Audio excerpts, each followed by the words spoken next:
Welcome into another episode of Going Back and Catching Up. I am Dan Austin. How about an icon for this edition? My guest today transcends generations. Star Trek fans know him as Captain Kirk. Maybe you know him as something else. But make no mistake, he is William Shatner. Mr. Shatner, how are you, sir? So well, and yourself? Doing great. It is a pleasure to talk to you, sir. And we haven't even begun to talk, and it's already a pleasure. That's really good. So I will be in Indianapolis next week. Yeah, the 14th through the 16th, Indiana Comic Convention. And it seems like people are either Star Trek or Star Wars fans. And I'm guessing you get fans of both at the conventions that come up and want to chat with you, right? Well, I suppose in the interest of making it interesting, that's true. And sometimes they get confused. They get confused in what in what way? They think I'm Mark Hamill. Not really, but, there have been some confusion sometimes. Whether they're saying the word meaning Star Trek and they say Star Wars, or they literally confuse me. I don't know, but sometimes it's interchangeable. Well, there was a classic sketch, I'm sure you remember, on Saturday Night Live years back where you were at a convention like Indiana Comic-Con and Star Trek fans started asking you obscure questions and you just kind of blew up. The whole thing was hilarious. So what's the strangest question that you've been asked at one of these cons? The questions are all a little weird sometimes. Not intrusive because what I'll do is sit in front of an audience and field questions, but I make it into more of an entertainment hour in which I'll josh with the person asking the question and end up talking about them and why they're there and what's the nature of your question, why would you ask that thing, and what did you have for breakfast can initiate a diatribe on food.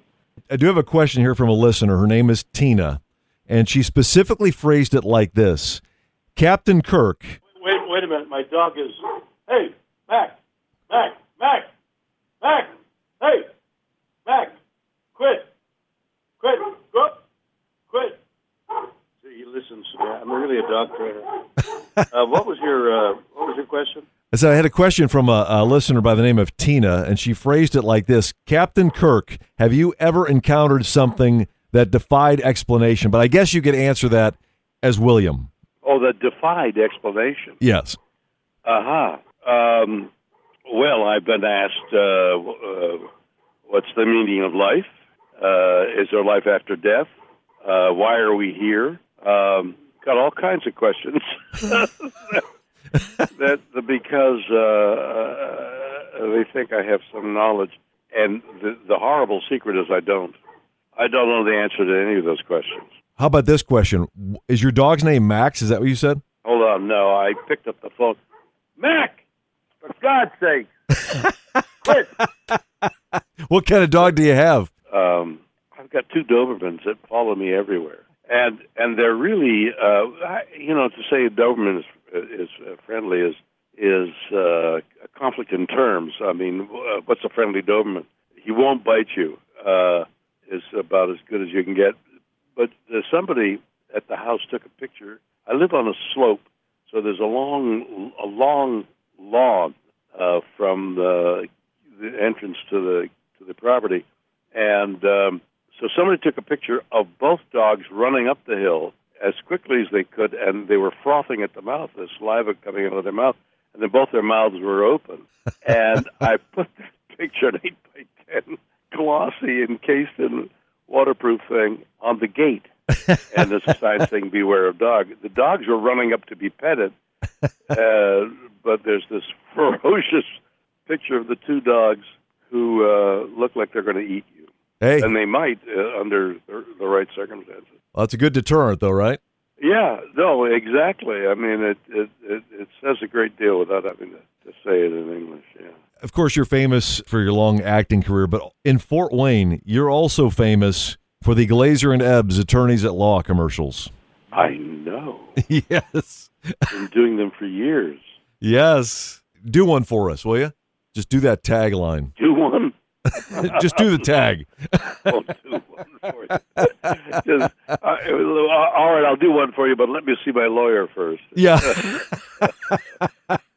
It's just watching you do those commercials. It's like perfect. It's right up your alley to watch those. It's fun to do, and I've been doing them for so long that I just continue to do them. Well, I know you got to get going here shortly. I know that there's a little bit of a tie between you and country music, being in Brad Paisley's celebrity video. It's been like 20-something years now where you play the judge on the talent show. I'm working on an album right now that Brad and I are going to do. Oh, no kidding. Yeah, I'm waiting for him to free up his time. Wonderful lyricist that I work with, Robert Chernow, and I have written 14 songs that are wonderful, we think, and we're going to join with Brad, who will put the music to it. And I'm just waiting for him to free up several days so we can go to Nashville and record. We look forward to that with great anticipation for sure, because that whole video, I mean, you guys, just the celebrities that were in that, did you guys have a relationship before that video? I love him. He's a great guy. So I'll be in Indianapolis a week from this Friday. I'm familiar with Indianapolis. My wife comes from there, Whitestone, and I got married in the environment up there in maybe Whitestone. In any case, I have a history of being at Indianapolis, so I'm looking forward to being there. I'll be there Friday night and Saturday. A lot of people are looking forward to seeing you, William. I appreciate your time, sir. It's been a pleasure. And Thank you. Pleasure to talk to you. You lived up to that from the very beginning. I said it was a pleasure, and it was. So. Oh, great. Wonderful. Thank you so much. I look forward to seeing you. Hey, you take care now. Bye-bye. Podcasts by Federated Media.